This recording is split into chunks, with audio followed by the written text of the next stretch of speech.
إن الحمد لله نحمده ونستعينه ونستغفره ونعوذ بالله من شرور أنفسنا ومن سيئات أعمالنا من يهده الله فلا مضل له ومن يضلله فلا هادي له وأشهد أن لا إله إلا الله وحده لا شريك له وأشهد أن محمدا عبده ورسوله يا أيها الذين آمنوا اتقوا الله حق تقاته ولا تموتن إلا وأنتم مسلمون يا أيها الناس اتقوا ربكم الذي خلقكم من نفس واحدة وخلق منها زوجها وبث منهما رجالا كثيرا ونساء واتقوا الله الذي تساءلون به والأرحام إن الله كان عليكم رقيبا يا أيها الذين آمنوا اتقوا الله وقولوا قولا سديدا يصلح لكم أعمالكم ويغفر لكم ذنوبكم ومن يطع الله ورسوله فقد فاز فوزا عظيما أما بعد فإن خير الحديث كتاب الله وخير الهدي هدي محمد صلى الله تعالى عليه وسلم وشر الأمور محدثاتها وكل محدثة بدعة وكل بدعة ضلالة وكل ضلالة في النار من يطع الله ورسوله فقد رشد واهتدى ومن يعص الله ورسوله فقد ضل وغوى اللهم صل على محمد وعلى آل محمد كما صليت على إبراهيم وعلى آل إبراهيم إنك حميد مجيد اللهم بارك على محمد وعلى آل محمد كما باركت على إبراهيم وعلى آل إبراهيم إنك حميد مجيد سبحانك لا علم لنا إلا ما علمتنا إنك أنت العليم الحكيم رب اشرح لي صدري ويسر لي أمري واحلل عقدة من لساني يفقهوا قولي أعوذ بالله من الشيطان الرجيم من همزه ونفخه ونفخه بسم الله الرحمن الرحيم يا أيها الذين آمنوا أطيعوا الله وأطيعوا الرسول ولا تبطلوا أعمالكم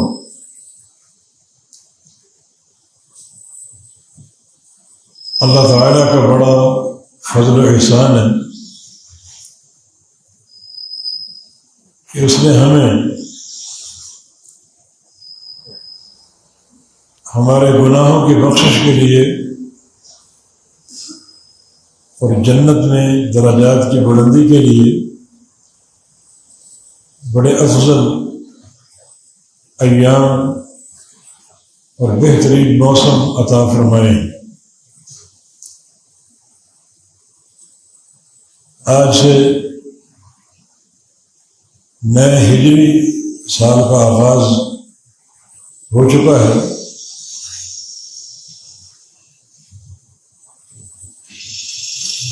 محرم کے مہینے سے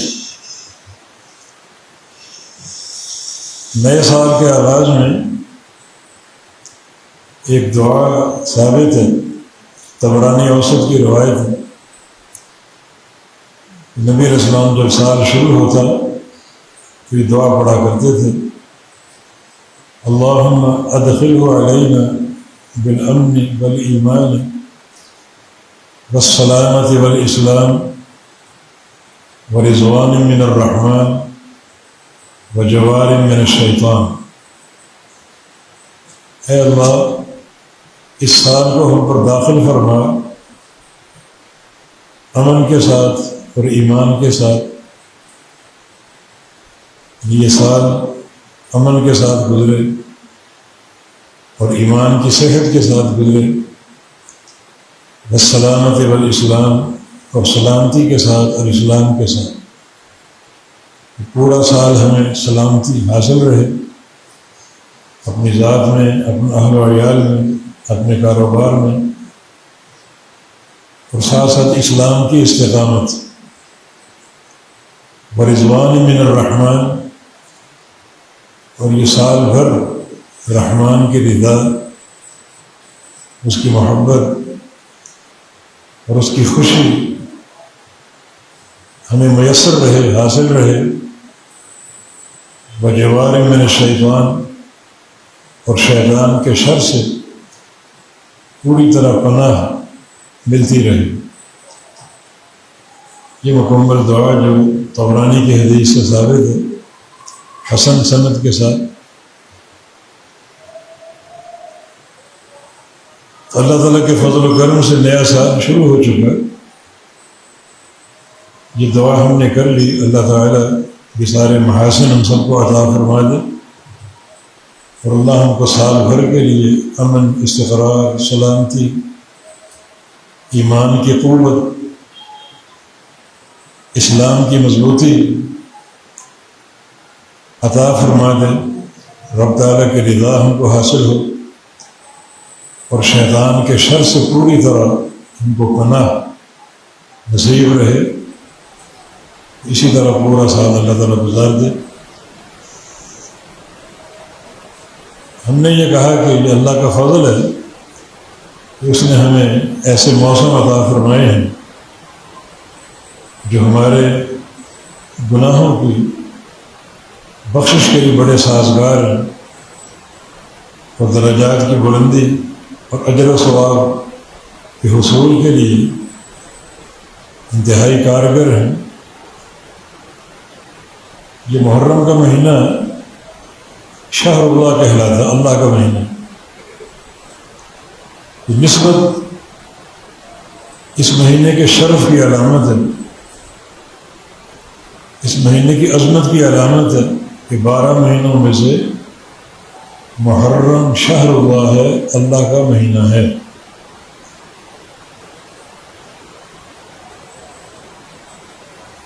چار مہینے حرمت والے ہیں، ذوالقعدہ، ذوالحجہ، محرم، یہ تینوں پیدر پہ، اور ایک رجب کا مہینہ۔ اللہ فرماتا ہے کہ فَلَا تَظْلِمُوا فِيهِنَّ أَنفُسَكُمْ، ان مہینوں میں اپنے اوپر ظلم نہ کرو۔ ظلم گناہ اور معصیت کے ساتھ ہوتا ہے، اور سب سے بڑا گناہ شرک ہے، اس کے بعد بدعت ہے۔ کوئی گناہ اس کا ارتکاب نہ کرو، ہر گناہ سے بچو، کبیرہ صغیرہ، اپنے اوپر ظلم نہ کرو۔ کہ حرمت والے مہینے اللہ کے شاعر میں سے ہیں، اللہ کی حرمات میں سے ہیں۔ وَمَن يُعَظِّمْ شَعَائِرَ اللَّهِ فَإِنَّهَا مِن تَقْوَى الْقُلُوبِ، اگر صحیح معنی میں اللہ کے شاعر کی تعظیم کر لو گے اور اس کی حرمات کی تعظیم کر لو گے، اللہ تعالیٰ آپ کے دلوں کو تقوی سے بھر دے گا۔ اور ان چاروں مہینوں میں سے محرم شہر اللہ ہے، اللہ تعالیٰ کا وہ مہینہ جس کی تعظیم حد سے زیادہ کرو۔ یہ سال نو کا آغاز بھی ہے، اور اللہ کا مہینہ حرمت والا، جس کی حرمت کو قطعاً پابند نہ کرو۔ اللہ تعالیٰ کے حرمات کی تعظیم کا معنی یہ ہے کہ جو شریعت نے ہدایات جاری کی ہیں ان کی پابندی کیجیے۔ نبی علیہ السلام کی حدیث ابو ہریرہ کی روایت سے رضی اللہ عنہ، افضل الصيام بعد رمضان صیام المحرم، رمضان کے بعد جو سب سے افضل روزہ ہے وہ محرم کا روزہ۔ افضل الصلاة بعد الفریضہ قیام اللیل، اور فرض نمازوں کے بعد جو سب سے افضل نماز ہے وہ تہجد کی نماز۔ رمضان کے بعد جس روزے کو ایک فوقیت اور برتری اور فضیلت دی گئی ہے وہ محرم کا روزہ ہے، اور اس کا اجر کیا ہے؟ صحابہ نے پوچھا یوم عاشور کے روزے کے بارے میں، تو آپ نے ارشاد فرمایا کہ احتسب علی اللہ ان یکفر السنۃ التي قبلہ، اللہ تعالیٰ اس روزے کی برکت سے پچھلے سال کے گناہوں کو معاف فرما دیتا، یہ اس روزے کی برکت ہے۔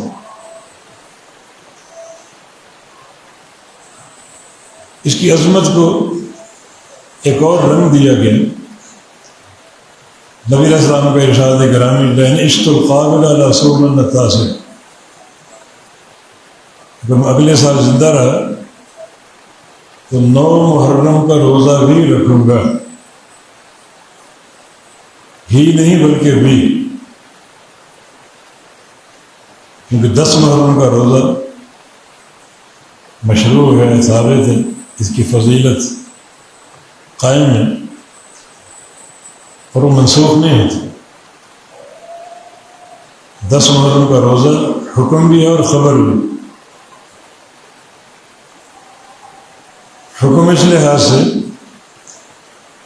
اس دن کا روزہ مشروع ہے اور بڑا افضل ہے، اور خبر اس لحاظ سے اس روزے سے اللہ رب العزت گزشتہ 1 سال کے گناہوں کو معاف کر دیتا۔ حکم منسوخ ہو سکتا، خبر منسوخ نہیں ہو سکتی۔ اگر خبر منسوخ ہو گئی اللہ کے علم پر تعین ہے، اللہ تعالیٰ کے علم پر یہ تعین ہے، اور ایک الزام اللہ تعالیٰ کی تکذیب کے مترادف ہے۔ 10 کی فضیلت تو ہے ہی ہے، 1 سال کے گناہوں کا کفارہ۔ 9 کی فضیلت کیا ہے؟ یہود کی مخالفت۔ 10 کو یہودی روزہ رکھتے ہیں، 1 ہم 2 رکھیں گے۔ 10 کا تو مشروع ہے جس کی فضیلت ہے، 1 سال کے گناہوں کا کفارہ ہے، اور 9 کی ہم یہ نیت رکھیں گے کہ یہودیوں کی مخالفت کریں، اور یہودیوں کی مخالفت ایک ایسا اعتقادی مسئلہ ہے جس کے اجر کی تحدید نہیں ہے۔ یہود کی مخالفت ہمارے دین کے احکام میں سے ایک حکم ہے، خالف الیہود والنصارى، یہودیوں کی مخالفت کرو، عیسائیوں کی مخالفت کرو۔ یہ دونوں دنیا کی مبغوض ترین قومیں ہیں۔ لا تبدأوا بالسلام، ان کو سلام نہ کیا کرو۔ وَإِذَا لَقِيتُمُهُمْ فِي الطَّرِيقِ فَاضْطَرُّوهُمْ إِلَىٰ أَضْيَقِهِ، کوئی یہودی اگر راستے میں مل جائے، کوئی عیسائی اگر راستے میں مل جائے، پکڑ کے چلو اور ان کو تنگ سے تنگ راستہ دو، راستہ تنگ کر دو، اپنا سینہ پھلا لو، اپنے بازو چوڑے کر لو، اور ان کو تنگ سے تنگ راستہ دو۔ دونوں نفرت کے قابل قومیں ہیں، تو ان کی مخالفت کرو۔ تو 9 ذوالحج کا روزہ، 9 محرم کا روزہ یہود کی مخالفت کے لیے، جتنا آپ کے اندر اس قوم سے نفرت ہوگی، جس شدت سے اس قوم کی تحقیر ہوگی، اتنا اجر بڑھتا جائے گا، اتنا اجر بڑھتا جائے گا، اور فائدہ بڑھتا جائے گا۔ کہ اللہ رب العزت کی ایک بڑی مہربانی ہم پر کہ اس نے یہ دن ہم کو عطا فرما دیا وجہ اس کی کیا ہے؟ فرعون کی ہلاکت، فرعون کی قوم کی ہلاکت، بنی اسرائیل کی آزادی۔ هذا یوم نجی اللہ فیہ موسیٰ وقومہ واغرق فرعون وآلہ۔ یہ آج کا دن وہ دن ہے، اللہ تعالیٰ نے اس دن موسیٰ علیہ السلام اور ان کی قوم کو، بنی اسرائیل کو آزادی دی تھی، نجات دی تھی فرعون کے مظالم سے، اور فرعون کو غرق کر دیا تھا اور اس کی قوم کو غرق کر دیا تھا۔ بنی اسرائیل روزہ رکھا کرتے تھے، نحن احق بموسیٰ منکم، ہمارا موسیٰ سے زیادہ تعلق ہے تمہاری بنسبت بنی اسرائیل سے، تم سمجھو ہمارے نبی، نہیں، ہمارا تعلق تم سے بڑھ کر پختہ ہے، کیونکہ اصل تعلق کی اساس عقیدہ توحید ہے، اور تمہارے پاس توحید کا ہے، تم توحید کی دھجیاں بکھیرتے، چن چن کر شرک کرتے ہو۔ تعلق تو عقیدے کی بنیاد پر، توحید کی بنیاد پر، موسیٰ بھی موحد، ہم بھی موحد، تم کس معنی میں اس تعلق کو قائم رکھنے کی باتیں کر رہے ہو؟ تو توحید کی بنا پر ہمارا تعلق ہے، ہمیں اس روزے کا زیادہ حق ہے، ہم رکھیں گے، تو آپ نے رکھا اور صحابہ کو رکھنے کا حکم دیا، اور ساتھ ساتھ یہود کی مخالفت، 2 روزے رکھو تاکہ ان کی مخالفت ہو جائے۔ 10 تاریخ کا روزہ 1 سال کی گناہوں کا کفارہ، اور 9 تاریخ کا روزہ یہود کی مخالفت، اس مخالفت کا اجر جتنی شدت کے ساتھ کرو اتنا اجر زیادہ حاصل ہوگا۔ یہی مشروعیت اس مہینے کی، بس حرمت والا مہینہ، پورے مہینے کی تعظیم کرو، تعظیم کا معنی نیکیاں کرو، گناہ نہ کرو، کسی معصیت کا ارتکاب نہ کرو، لا تظلموا فیہن انفسکم، اپنے کو ظلم نہ کرو، ظلم گناہوں کے ساتھ ہوتی۔ ایک نیکی کا عزم کہ اللہ کے شاعر میں سے ہے یہ مہینہ، ہم نے اس پورے مہینے اعمال صالحہ چن چن کے ادا کرنے، تاکہ مہینے کی تعظیم کا حق ادا ہو۔ اور گناہ کرو گے تو اپنے اوپر ظلم، جس تعظیم کے منافی، اللہ کے شاعر کی تعظیم کے منافی ہوگی، اس کا کیا وبال ہوگا وہ اللہ ہی جانتا ہے۔ جیسے نیکی کا اجر ہے ویسے گناہ کا وبال بھی۔ جو چیزیں اللہ کے شاعر، اللہ کی حرمات میں سے ہیں، ان کی تعظیم بڑا موجب اجر ہے، اور گناہ بہت بڑا وبال جس کا ہم تصور نہیں کر سکتے۔ جیسے بیت اللہ اللہ کے شاعر میں سے، اس کی تعظیم پر فرض ہے۔ ایک گناہ آپ یہاں کریں، وہی گناہ جا کر خانہ کعبہ میں کریں، اللہ کے گھر کی حرمت کو پامال کریں، تو یہ گناہ برابر نہیں۔ اس لیے ایک گناہ ایک عام مہینے میں ہو، وہی گناہ محرم کے مہینے میں ہو، یہ گناہ برابر نہیں۔ یہ مہینہ اللہ کی تعظیم، اللہ کا مہینہ ہے، اس کی تعظیم بہت زیادہ ہم پر متعین ہے۔ تو اعمال صالح کے انجام دہی، اپنا وہ گناہوں سے بچانا، یہ اس تعظیم کا مقصد اور ہدف ہے، باقی اور کچھ ثابت نہیں۔ قومیں کیا کچھ کرتے، شیخ الاسلام فرماتے ہیں جو ہی یہ نیا سال شروع ہوتا ہے، محرم کے مہینے کا آغاز ہوتا ہے، شیطان 2 قوموں پر تسلط جما لیتا ہے، 2 قوموں کو برگلا لیتا ہے، اور سال نو کے آغاز ہی سے ان کو بدترین بدعات میں داخل کر دیتے۔ ایک وہ قوم جو شہادت حسین پر ماتم کرتی ہے، سینہ کوبی کرتی ہے، صحابہ پر تبرہ کرتی ہے، یہ روافض، اور دوسری وہ قوم جو اس دن خوشی کا اظہار کرتی، شہادت حسین۔ یہ ناسبی لوگ عمان میں کثرت سے پائے جاتے ہیں، اس دن خوشی کا اظہار کرتے ہیں، وہاں چراغاں ہوتا ہے 10 محرم کو، 9 محرم، خوشی کا اظہار ہوتا ہے، ایک عید کا ایک تہوار سمجھ کے مناتے ہیں،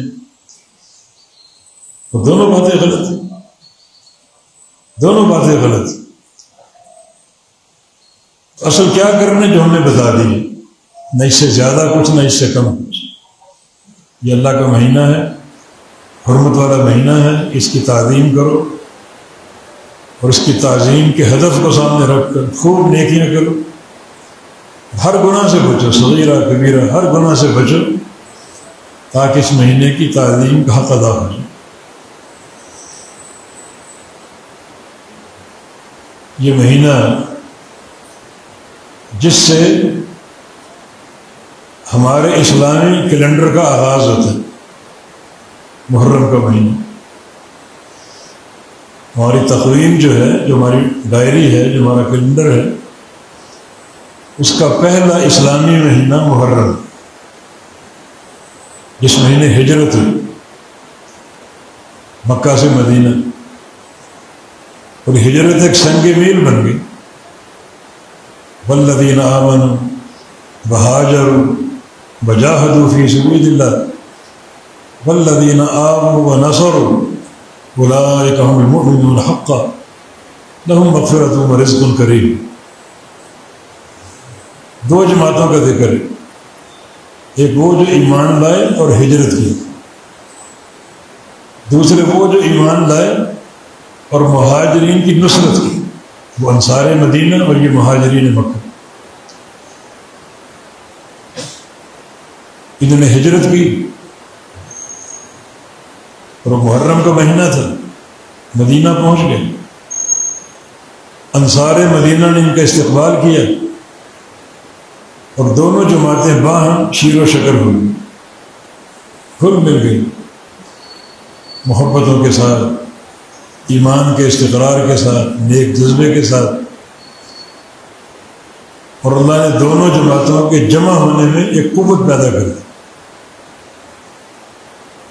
ہجرت کے دوسرے ہی سال ان دونوں جماعتوں نے مل کر جہاد کا علم بلند کیا، اور بدر کے میدان میں مشرکین مکہ کے چھکے چھڑا دیے۔ 70 صنادید قریش مارے گئے، بڑے بڑے سردار، ہزیمت کو معمولی نہیں، بڑی ذلت آمیز شکست، اور 70 قیدی بھی ہوئے۔ یہ قیدی ہونا بھی کوئی عزت کی بات نہیں، ذلت کی بات۔ ہجرت کے دوسرے ہی سال معرکہ بدر یوم الفرقان بن گیا، تو ان دونوں جماعتوں کا اجتماع اسلام کی قوت کا ایک سبب بنا، اور یہ اجتماع ایک سنگ میل بن گیا۔ ہجرت کے تعلق سے یہ کیلنڈر امیر المومنین عمر بن خطاب رضی اللہ عنہ کی سوچ تھی، ان کا مشورہ تھا، ان کا حکم تھا، تاکہ جب بھی نیا سال شروع ہو ہجرت کا واقعہ ذہن میں آئے، اور مہاجرین و انصار کا باہمی تعلق ہم دیکھیں، پڑھیں اور سنیں کہ اللہ تعالیٰ نے کس طرح دونوں جماعتوں کو ملا کر ایک قوت پیدا کر دی، اور یہ قوت غلبہ اسلام کا باعث بنی۔ فتوحات ہی فتوحات، فتوحات ہی فتوحات، حتیٰ کہ نبی علیہ السلام جب دنیا سے تشریف لے گئے تو آپ شام کی سرزمین کو چھو چکے تھے۔ یہ تبوک کی جنگ، یہ تبوک شام کا علاقہ، یعنی شام کے میدان میں گھوڑے دوڑا چکے تھے۔ عرب کے علاقے فتح ہو گئے، اب عرب کے باہر یہ شام جو سلطنت روما کی سرزمین تھی، وہاں کمن ڈال دی تھی۔ بعد میں جو خلفاء راشدین کا دور آیا، بالخصوص عمر بن خطاب رضی اللہ عنہ، انہوں نے پھر اس سرزمین سے نکل کر فارس کو فتح کیا، روم کو فتح کیا، خراسان کے علاقوں کو فتح کیا، افغانستان تک پہنچ گئے امیر عمر کے دور۔ یہ بھی ایک المیہ داستان ہے کہ ان کی شہادت بھی اسی مہینے میں 2 تاریخیں منقول ہیں، 26 ذو الحج اور 1 محرم۔ جب اسلام قبول کیا تھا تو کفار قریش نے کہا تھا الیوم انتصر من المسلمون، عمر نے اسلام قبول کر لیا، آج مسلمانوں نے ہماری آدھی طاقت چھین لی، ہماری آدھی طاقت چھین گئی عمر کے اسلام سے۔ اور بعض مستشرقین کا قول ہے ایک عمر اور پیدا ہو جاتا تو پوری دنیا پر اسلام کا پرچم لہراتا، 22 لاکھ مربع میل علاقے کو فتح کیا، اسلام کے جھنڈے لہرا دیے۔ ایک عمر اور پیدا ہو جاتا پوری دنیا کا فاتح بن جاتا۔ نبی علیہ السلام کے ارشاد گرامی ہے ان اللہ جعل الحق علی لسان عمر وقلبہ، عمر وہ شخصیت ہے کہ اللہ تعالیٰ نے ان کی زبان پر اور ان کے دل پر حق لکھ دیا ہے، دل میں بھی حق ہے، زبان پہ بھی حق ہے، دل کی سوچ بھی حق پر قائم ہے اور زبان کے بول بھی حق پر قائم۔ ما سلک عمر فجا الا وسلک الشیطان فجا غیر فج عمر، جس گلی سے عمر گزرتا ہے وہاں سے شیطان بھاگ جاتا ہے، جہاں عمر ہو وہاں شیطان نہیں ہوتا، جس گلی میں عمر کا ذکر ہو وہاں سے شیطان بھاگ جاتا ہے۔ مجھے یاد آیا کسی نے نیٹ پر یہ ایک تحریر لکھی کہ ما دخلت من باب عمر کرہا لعمر، مسجد نبوی کا ایک دروازہ ہے باب عمر ابن خطاب کے نام سے، بڑا معروف دروازہ، بڑی وہاں رونق رہتی ہے۔ اس رافضی نے لکھا کہ میں اس دروازے سے کبھی مسجد نبی میں نہیں گیا، عمر کی کراہت کی بنا، عمر کی کراہت کی بنا، یہ دروازہ میں نے کبھی استعمال ہی نہیں کیا۔ اس کا بڑا دندان شکن جواب دیا ایک ساتھی نے، رحمک اللہ یا عمر یفر منک الشیطان حیا و میت، عمر اللہ آپ پر رحم کرے، جب آپ زندہ تھے تب بھی شیطان آپ سے دور بھاگتا تھا، اب آپ فوت ہو چکے اب بھی شیطان آپ سے دور بھاگتا۔ اس دروازے کو استعمال ہی نہیں کریں، جہاں آپ کا نام ہو اس نام کے قریب ہی نہیں آتا، حی و میت، زندگی میں بھی شیطان آپ سے بھاگتا تھا، مرنے کے بعد بھی شیطان آپ سے بھاگتا۔ یہ عظیم ابقری شخصیت تھی، ان کے بے شمار مناقب ہیں، فضائل ہیں، کسریٰ اور قیصر کی کمر توڑ دی، 22 لاکھ مربع میل کے علاقے پر اسلام کا پرچم لہرا دیا۔ چنانچہ سازش کے تحت آپ کو شہید کیا گیا۔ جب یہ محرم شروع ہوتا ہے یہ بھی ایک المناک حقیقت ہمارے سامنے ہوتی ہے، مگر ہم ماتم کرنے والی قوم نہیں، ہمیں اپنے شہداء کی قربانی پر فخر، شہادت مایہ افتخار ہے، نہ کہ رونے دھونے کی بات، فخر کی بات۔ اللہ تعالیٰ چاہتا ہے یتخذ منکم شہداء، اللہ چاہتا ہے کہ تم میں کچھ شہید ہوں۔ عمر شہید کیوں نہ ہوتا؟ ان کی دعا تھی اللہم انی اسألک شہادۃ فی سبیلک وفی بلد حبیبک۔ ان کے مدینہ ایک بڑا قوی مرکز اسلام بن چکے، ان کی بڑی عجیب دعا، تجھ سے شہادت کا سوال ہے، شہادت تیری راہ میں ہو اور تیرے حبیب کے شہر میں، یعنی مدینہ منورہ، مدینہ دار اسلام بن چکا، اسلام کا بڑا قوی مضبوط مرکز بن چکا، یہاں شہادت کیسے ہو سکتی؟ کسی بارڈر پہ کسی دشمن کے علاقے میں لڑتے لڑتے شہید ہو جائیں، وہ بات سمجھ میں آتی؟ مدینہ میں شہادت، اور اللہ نے یہ دعا قبول کر لی، شہادت بھی عطا فرمائی اپنے راستے میں، اور مدینہ میں عطا فرمائی، اور بحالت نماز عطا فرمائی۔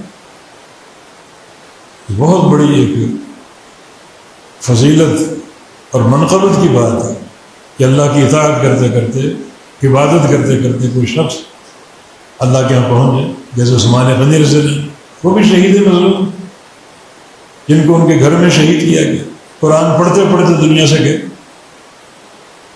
جس قرآن کو پڑھ رہے تھے اب بھی وہ نسخہ موجود، اس کو ان کے خون کے آثار موجود۔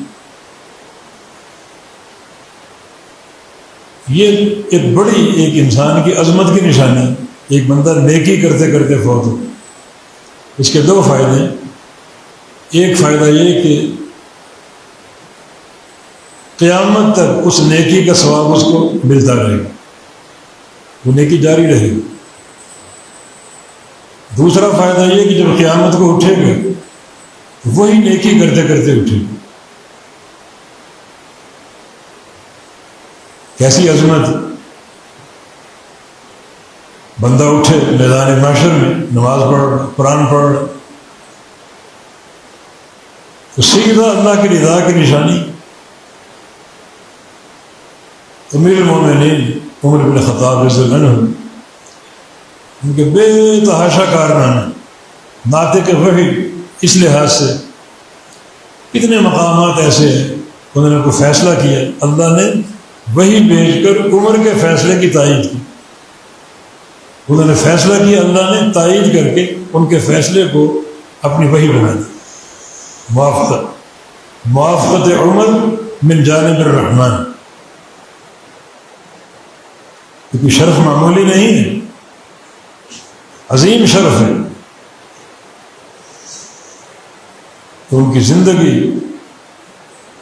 بڑے کارناموں سے عبارت، بہت بڑے فاتح تھے، بہت بڑے مدبر تھے، بہت بڑے سیاسی رہنما تھے، بہت بڑے دیندار تھے، عقیدے کے پہاڑ تھے، خلفاء راشدین میں سے تھے، ان 10 صحابہ میں شامل تھے جن کو دنیا نے جنت کی بشارت دی۔ تو نبی علیہ السلام کو فرمانا اشدہم لامر اللہ، اشدہم لدین اللہ، اللہ کے دین میں، اللہ کے امر میں سب سے سخت عمر بن خطاب۔ یہ پوری امت جو اللہ نے ان کے اندر ایک شدت رکھی، حق کی غیرت رکھی، سب سے زیادہ عمر بن خطاب کے اندر۔ یہ محرم کا مہینہ جہاں اس لحاظ سے ہمارے لیے سعادت کا پیغام ہے، اللہ کا مہینہ ہے، اس میں نیکیاں کر کے خوب اجر کمائیں اور گناہوں سے اجتناب کر کے اس مہینے کی تعظیم کا حق ادا کریں، تاکہ اللہ تعالیٰ تقویٰ سے بھر دے، کیونکہ اللہ کی حرمات کی تعظیم تقویٰ ہے۔ تو تقویٰ کمانے کا مہینہ ہے یہ، اللہ کی حرمات کی تعظیم کر کے نیکیاں کمانے کا مہینہ ہے، کیونکہ اللہ کی حرمات میں سے، گناہوں سے بچنے کا مہینہ ہے، کیونکہ اللہ کے شاعر میں سے، اللہ کی حرمات میں سے۔ تو جہاں یہ سعادت کی بات ہے، وہاں اس مہینے کے آغاز ہی سے کچھ صدمات ہم کو لاحق ہوتے ہیں۔ 8 ذوالحج کو خانوادہ رسول صلی اللہ علیہ وسلم، حسین رضی اللہ عنہ اور ان کے بھائی، ان کے کزن، ان کی اولادیں، ان کے بھائیوں کی اولادیں، 70 افراد کا قافلہ کوفہ روانہ ہوا، کوفیوں، خبیثوں، بے وفاؤں کی دعوت کی۔ اصل جو قاتل ہے حسین، اور خود روتے اور ماتم کرتے۔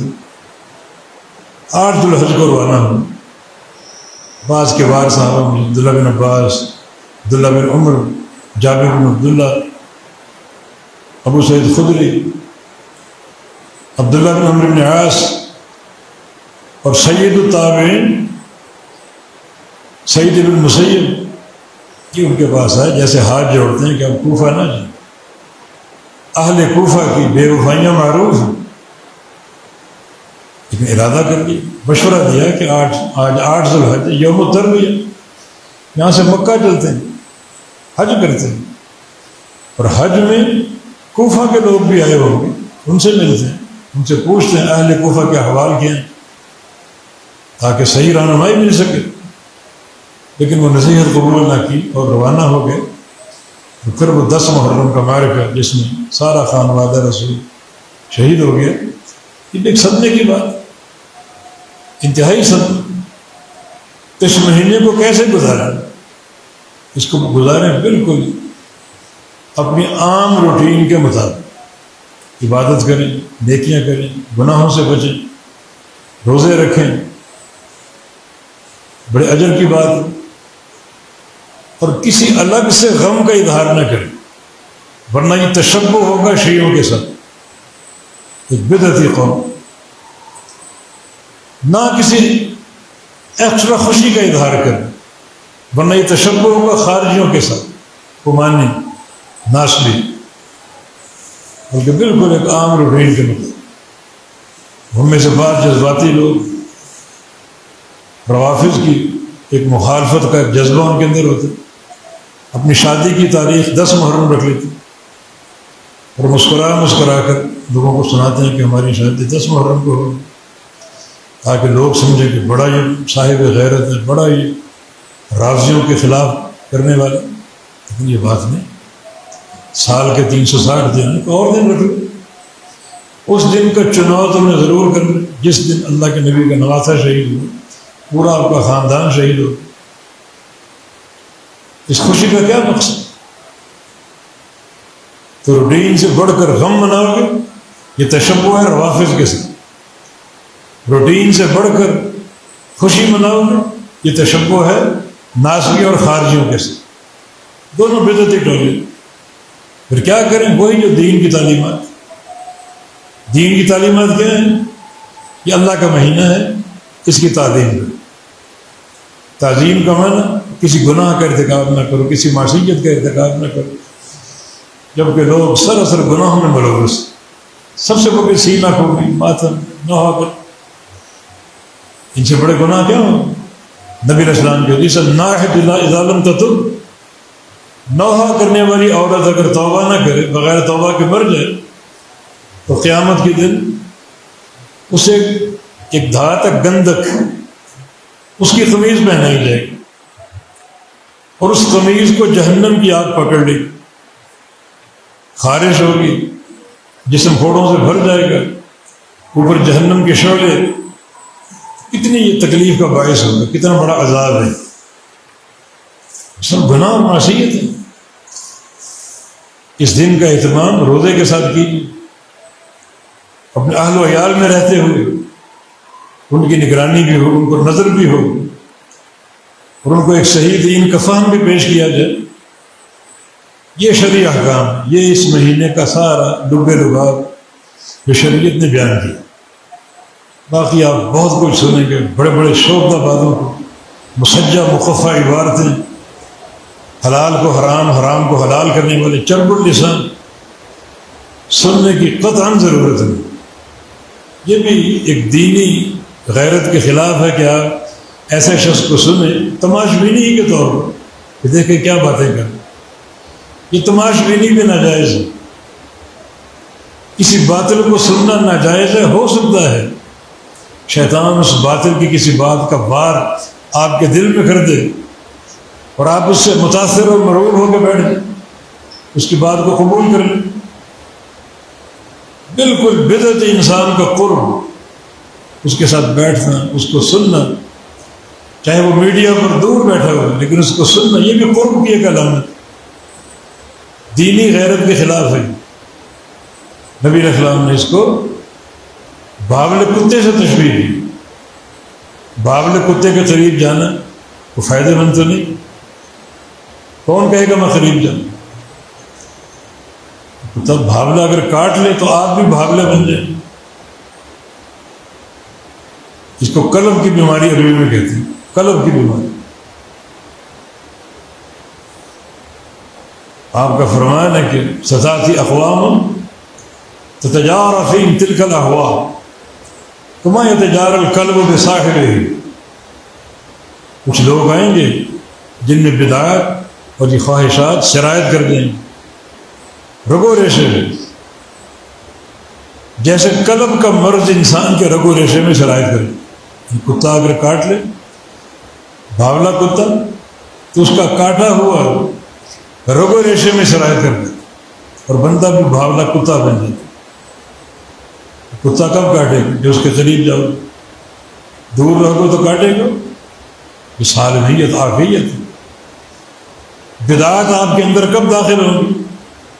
یہ جب کسی بدعتی کو سنو گے، کسی بدعتی کے قریب جاؤ گے، اس کی توقیر کرو گے، اس کی تعظیم کرو گے. جیسے بھاولے کتے کے قریب جانے سے کتا کاٹ سکتے اور آپ بھاولے کتے بن سکتے ہیں، ویسے بدعتی کا قرب بھی شیطان ایسے حملے کرے، آپ نے شرائط کر لی اور آپ بھی بدعتی بن کر رہے. بڑا اس میں احتیاط کی ضرورت. اپنے اندر ترفع پیدا کرو، ایک بلندی. اپنے آپ کو گراؤ نہیں کہ بدعتی کو سنیں، دیکھو کیا باتیں کر رہے ہیں. تماش بھی نہیں برباد کر دیتی.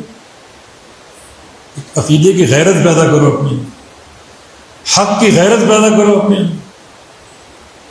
اور ایک مکمل غیرت حق کے ساتھ رہو. جو شریعت نے ہدایات دی وہ کم ہے. پورا مہینہ نیکیوں کے لیے نیکیاں کرو، روزے کی صورت میں، انفاق فی سبیل اللہ کی صورت میں، صلہ رحمی کی صورت میں. عمرے کرو جا کر، چن چن کر نیکیاں کرو، اور ہر گناہ سے بچاؤ اپنے آپ. یہ کرنے والے کام جن کے بدعتی تقرب، یہ اعتقادی مرض ہے. ٹی وی کھول کے بیٹھ جاؤ، دیکھو فلاں ذاکر کیا باتیں کرتے، سنیں تو صحیح کیا کہتے. یہ بات دین کی اور حق کی غیرت کے خلاف. محدثین اور سلف صالحین کے بہت سے اقوال ہیں. بدعتی سے اگر بات کرو گے، اس کی بات سنو گے، اس وقت شیطان کا مکر، شیطان کی سازش اپنے شباب پر ہوگی. وہ کوئی نہ کوئی نقطہ آپ کے دل میں ڈال سکتے اور آپ متاثر ہو سکتے. متاثر ہو گئے تو شیطان کامیاب، ہم ناکام. وہ قرب جو ہے اس بدعت کی سرایت کی ایک علامت بن جائے گی. اور بدعت کو کبھی چھوٹا نہ سمجھیں. بدعت شروع چھوٹے سے ہوتی، آہستہ آہستہ جڑ پکڑتی، مضبوط ہوتی. سنن دارمی کا معروف قصہ آپ سنتے رہتے. وہاں بدعت کا آغاز تھا چھوٹی سی چیز، اور وہ چھوٹی سی چیز بھی اس کے تانے بانے دین سے ملتے تھے، جڑے ہوئے تھے. لوگوں کو دھوکہ دینے کے لیے کافی چھوٹا سا معاملہ، وہ بھی دین سے جڑا ہوا، بدعت ہو ہی نہیں سکتا. جڑ پکڑتا آہستہ آہستہ. وہ کوفہ کی مسجد کا قصہ لوگ حلقہ بنا کر ذکر کر رہے ہیں. ایک ان کا قائد ہے، وہ لوگوں کو اجتماعی ذکر کی دعوت دے. سبح اللہ 100 مرہ، 100 دفعہ سبحان اللہ کرو، اور لوگ اجتماعی طور پر سبحان اللہ سبحان اللہ سبحان اللہ. کبر اللہ 100، 100 دفعہ اللہ اکبر کرو. ہللو 100، 100 دفعہ لا الہ الا اللہ، 100 دفعہ الحمدللہ کرو. تو لوگ 100 دفعہ کہتے، سب ختم ہوتا دوبارہ شروع کر دیں. اس منظر کو ابو موسیٰ اشعری دیکھ رہے تھے، صحابی رسول صلی اللہ علیہ وسلم، اور حیران پریشان کہ یہ معاملہ انہوں نے کہاں سے لی. مسجد میں حلقے بنا کر اجتماعی ذکر کہاں سے لی. مگر انہوں نے بات نہیں کی. بات اس لیے کی کہ اس وقت کوفہ میں وقت کا سب سے بڑا فقیہ موجود ہے، عبداللہ بن مسعود رضی اللہ عنہ. جب وہ موجود ہیں تو میں بات کیوں کروں. ان کے یہاں چلے گئے اور کہا کہ عبداللہ، مسجد میں ایک کام ہو رہا ہے جو اللہ کے نبی کے دور میں نہیں تھی، ظاہر اس کا خیر ہے، میں نے کوئی بات نہیں کی، آپ آ کر دیکھیں، اس کو تبصرہ کریں. جناب عبداللہ پہنچ گئے، حلقہ قائم ہے، اجتماعی ذکر جاری ہے. لوگوں کے سامنے گٹھلیوں کے ڈھیر لگے ہوئے، ان گٹھلیوں پر سبحان اللہ سبحان اللہ سبحان اللہ اجتماعی آواز سے گر رہے ہیں. آپ دیکھ رہے ہیں. پھر آپ نے کیا فرمایا؟ لقد جئتم ببدعۃ ظلما، تم نے اس دین پر ظلم کرتے ہوئے ایک بدعت کو جاری کی. یہ بدعت اللہ کے نبی کے دور میں نہیں. دو ہی باتیں، یا تو یہ کہو کہ تم عمل کر کے اللہ کے نبی سے بڑھ گئے، جو کام ان کو سجائی نہیں دیا وہ کام تم کو حاصل ہو گئے، تم ان سے بڑھ گئے. اور اگر یہ اقرار نہیں کرتے تو پھر لقد ضللتم ضلالا بعیدا، پھر تم پرلے درجے کے گمراہ ہو. اور یہ بدعت کا آغاز ہے اس قوم میں، اور آغاز بھی ایسا کہ حق سے جڑا ہوا. ذکر کر رہے تھے، ذکر حق کی تعلیم میں شامل. فاذکرونی اذکرکم، میرا ذکر کرو. اور پھر ذکر بھی ان کلمات کا جن کو رسول اللہ صلی اللہ علیہ وسلم نے افضل کلمات کہا ہے. افضل کلمات، افضل کلمات 4 چیز: سبحان اللہ والحمد للہ ولا الہ الا اللہ واللہ اکبر. ذکر بھی افضل کلمات.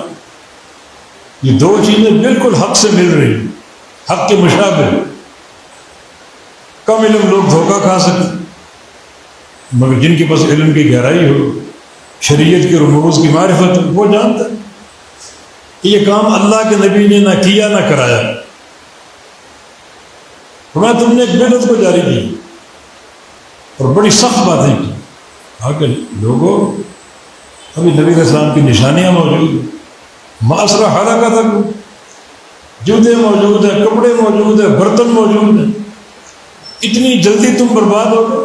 اس کو بربادی کہا، اتنی جلدی برباد ہو. بلکہ فرمایا کہ عدوا سیئاتکم فانا ضامن لا یضیع من حسناتکم شیء. جاؤ جا کر گناہ کرو، 1 گناہ 2 گناہ 10 گناہ 100 گناہ کر لو، وہ آ کر گنو ان گٹھلیوں کو. میں نے یہ گناہ کیا، یہ گناہ کیا، یہ 100 گناہ کر کے گنو. میں ضمانت دیتا ہوں اس سے کم از کم تمہاری نیکیاں برباد نہیں ہوں گی، مگر بدعت کے ارتکاب سے نیکیاں بھی برباد. جو تم کام کر رہے ہو بدعت ہے، اللہ کا ذکر شمار کر بدعت ہے اجتماعی طور. نیکیاں برباد، گناہ کر لو نیکیاں برباد نہیں ہوں. جب قیامت قائم ہوگی گناہ تو لے جائیں گے، نیکیاں بھی تو لی جائیں گے. اس وقت نیکیاں بھاری پڑ جائیں، نجات ہو جائے. مگر بدعت کے ارتکاب سے نیکیاں بھی برباد. لوگوں نے کیا کہا؟ وہی لوگ بدعتی لوگ کہتے ہیں ما اردنا الا الخیر، ہماری نیت خیر کی ہے، ہماری طلب اچھی ہے، ہماری سوچ اچھی ہے، ہم اللہ کے گھر میں بیٹھے ہوئے ہیں، اللہ کا ذکر کر رہے ہیں. طریقہ اگر ثابت نہیں تو کیا حرج ہے اس میں؟ ذکر ہی تو ہے، عبادت ہی تو ہے. ذکر بھی افضل کلمات کی. ہم ما اردنا الا الخیر، ہماری نیت خیر کی. فرمایا کہ کم من مرید خیر لن یصیبہ، بہت سے لوگ ان کی نیت خیر کی ہوتی ہے اور ان کو ایک قطرہ خیر کا حاصل نہیں ہوتا. بدعت میں کیا خیر؟ وہ قوم باز نہیں ہے. ہماری نیت خیر کی، ارادہ خیر کی. کتنے ہی لوگ خیر کا ارادہ ہوتا ہے مگر خیر ان کو نصیب نہیں ہوتی. یہ بات کہہ کے چلے گئے. اس پورے قصے میں ایک سند کا راوی ابو سلمہ بن عبد الرحمن، وہ فرماتے ہیں رأیت اکثرہم یطاعنوننا یوم النہروان. جو حلقے میں لوگ بیٹھے ہوئے تھے، چھوٹی سی بدعت سے ان کا آغاز ہوا تھا. آگے چل کے میں نے ان اکثر لوگوں کو دیکھا جنگ نہروان پر صحابہ پر تیر برسا رہے. ان خارجی بنی، خارجیت کی بدعت سب سے بڑی بدعت ہے. الخوارج ہم کلاب النار، خارجی جہنم کے کتے ہوں. لیکن اضربتم لاقتلنهم قتلة عاد. آپ کا فرمان، میں اگر اپنے دور میں خارجیوں کو پالوں تو قوم عاد کی طرح قتل کروں گی. کیا معنی قوم عاد کی طرح؟ کوئی نہ چھوڑو. حالانکہ جنگ میں آداب ہیں آپ کے، بچوں کو نہ مارو، عورتوں کو نہ مارو، بوڑھوں کو نہ مارو، غیر مسلح کو نہ مارو. لیکن یہ خارجی، ان کو پکڑ لو قوم عاد کی طرح، ان کی عورتوں کو، بچوں کو، مردوں کو، سب کو فنا کر. اتنی بھاری بدعت ہے ان کی. آغاز ذکر اللہ سے ہو، ایک ایسے امر سے جس میں بدعت بھی اور حق کی آمیزش ہے مگر فہم نہیں. اس لیے بھائیو، علماء کا قرب، علماء کی مجالست، علماء کی مصاحبت بہت ضروری. حسن بصری کا قول ہے فتنہ جب آتا ہے اس کو صرف علماء پہچانتے ہیں، جہلاء نہیں پہچانتے. جب پوری طرح تباہ کر کے واپس لوٹتا ہے پھر جو حالات پہچانتے ہو یہ تو فتنہ تھا. لیکن اگر شروع سے علماء کی صحبت ہو، علماء کی رفاقت ہو، ان کا ساتھ ہو، تو ان کی طرح آپ بھی فتنے کو پہچان جائیں اور بچاؤ ممکن. آج کا دور فتنوں کا دور ہے، فتنوں سے بھرا ہوا، قدم قدم پر فتنے. روزانہ کوئی نہ کوئی فتنہ اس قوم نے ایجاد کر رکھا ہے. اب یہ محرم کا مہینہ پورا مہینہ فتنوں سے بھرپور ہوگا. بہتر عافیت کا راستہ، عافیت کی دعا، سنت مظاہرہ پر عمل، گناہوں سے اپنے آپ کو بچانا، حق کی غیرت، عقیدے کی غیرت. اس طرح آپ ایک صحیح منہج پر قائم رہیں، بھی سلامتی اور عافیت کا راستہ ہے. اللہ پاک مجھے اور آپ کو توفیق عطا فرما دے کہ جو بھی وقت ہو، جو بھی زمانہ ہو، اس وقت کی مناسبت سے شریعت ہم سے کیا چاہتی ہے، شریعت کی تعلیمات کیا ہیں، ان کو اختیار کیا جائے. وہی حق ہے، وہی نجات کا راستہ، وہی عافیت کا راستہ ہے. اس سے بڑھ کر جو بھی راستہ ہوگا بربادی کا راستہ ہوگا. اللہ ہم کو متبع حق بنا دے اور اللہ ہم کو معصیت سے، گناہ سے، باطل سے اجتناب کی توفیق عطا فرما دے. اللہ ہمارے دلوں کو روشن کر دے، ایمان کے نور کے ساتھ، عقیدے کی صحت اور سلامت کے ساتھ اور تقویٰ کے ساتھ. اللہ ہمیں ہر گناہ سے محفوظ رکھے. بارک اللہ فیکم. اقول قولی ھذا واستغفر اللہ لی ولکم وآخر دعوانا الحمد للہ رب العالمین.